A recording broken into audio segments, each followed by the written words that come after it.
Kamusta na mga kaipunaryos at mga ka-friendship? Una sa lahat, ako ay nagpapasalamat sa mga taong nakaalala at bumati po sa akin sa aking kaarawan ngayong December 31.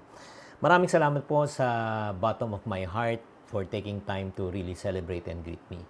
As we step into another year of this coming 2024, ang prayer ko lang po sa inyong lahat ay na mas maging mapagpala, ika nga punong-puno ng pagmamahal, punong-puno ng oportunidad, punong-puno ng pag-asa, at punong-puno ng ika nga pagkakataon para tayo umunlad at yumaman.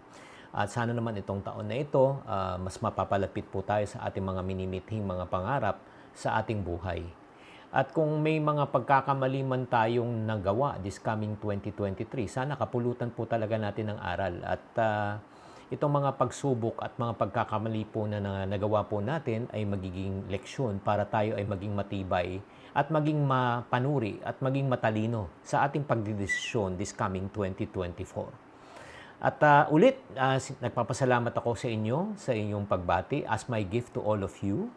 Meron ako magandang balita. I would like to offer a free 1-hour session with me. Yes, meron tayong free na isang parang special session. It's completely for free. I want to share with you on how to achieve financial freedom and reduce financial stress this coming 2024.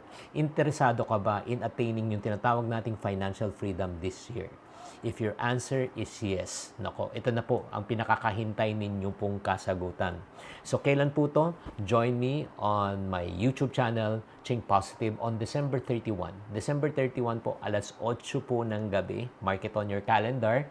Please check sa link sa comment section na lang po or sa link in my bio. And please stay tuned for this special premiere event.